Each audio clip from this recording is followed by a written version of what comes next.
So let me ask you something. Have you ever found yourself in a scenario where you just really wanted to listen to Spotify or some music in general while you're driving, but you don't have an aux cord and your car doesn't have Bluetooth? Or maybe because we live in this weird, awful timeline where you need a dongle for just about everything, you do have an aux cord, but you can't plug it into your phone because that's a thing of the past for some reason? Either way, you're honestly kind of screwed.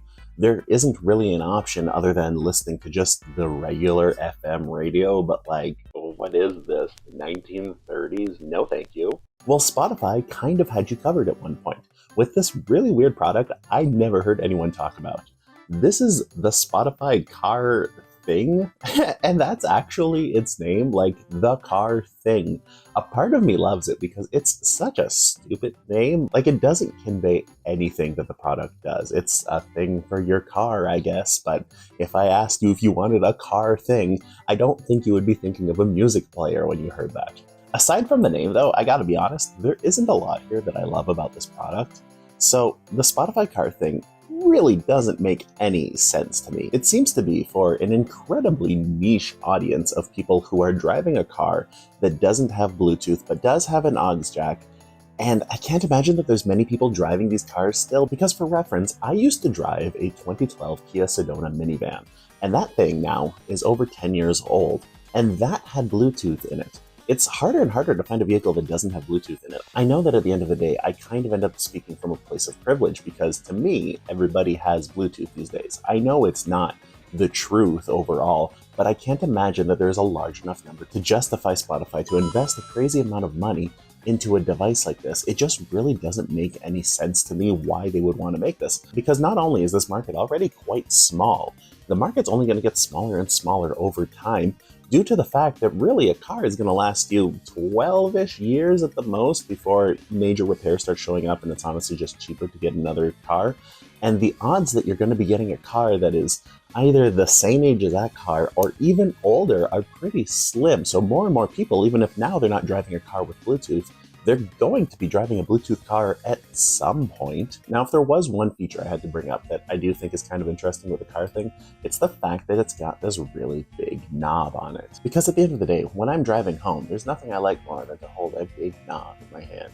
But like, in all seriousness, that's just not a thing we find in cars anymore. Back in the day, it was pretty common to have volume control knobs and things like that. It's all pretty much gone. This is my car. My car has a giant tablet in the middle of it, and everything is touch. If I want to change the temperature, if I want to raise the volume, it's all just haptic little touch things on the screen. It works fine enough, but let's be real, it's really satisfying to twist a knob really, really quickly and be able to go all the way up to max volume or all the way down. But the thing that really baffles me is that this isn't like a car stereo replacement. You don't take out your stereo and put this in as a new stereo. Instead, this just kind of lives in the CD tray or attached to one of your air vents. And so it needs an aux jack to work. Like, it needs to be able to plug into your stereo system. So it does require the car to have an aux jack. And at that point, why not just get the $5 little dongle and plug your phone into your car? Now, I could understand if this was to give an alternative to people who maybe don't have a smartphone, or just those who in general don't want to have that distraction from their cell phone while they're driving. You know, safe people. However, the car thing not only requires your phone to work, it also requires the data from your phone, and it'll also need a USB port or a cigarette lighter. So, I mean, at the end of the day, this feels like you're just using your phone, but like with more steps. On top of that, it really wasn't all that cheap when it came out either. It retailed for close to $100 American, which like is nothing to be shaking your head at for a device that only plays Spotify. This wasn't like an Android Auto or an Apple CarPlay type thing. Like, this only does Spotify. You could go like, "Hey Spotify," and ask it to play a song for you. It didn't do GPS or anything like that, and it didn't interface with your phone really all that well. At the end of the day, that "Hey Spotify" thing isn't really that interesting when I can do the exact same thing with Siri or Google Assistant.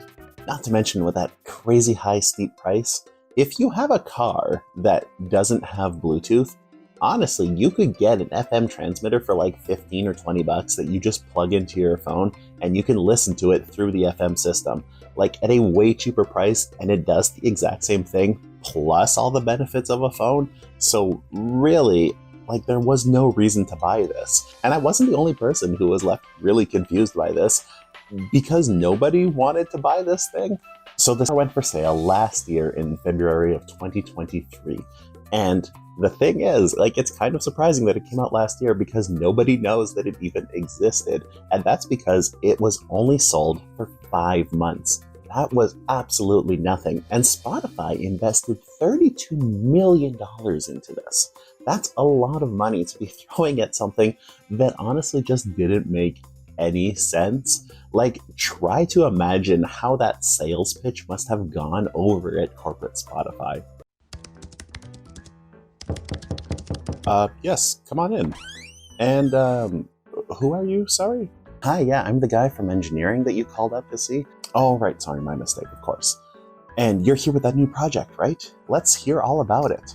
Right, so basically what we've created is this product that will essentially revolutionize the way people listen to Spotify in their cars. It's going to be basically this video interface that goes into your car and connects through the aux jack and lets you listen to Spotify whenever you're driving. I'm sorry, so it's a cell phone? No. A cell phone would be ridiculous. People already own a cell phone. This goes with your cell phone and is roughly the same size as your cell phone. Oh, okay, so you still need your cell phone to make it work.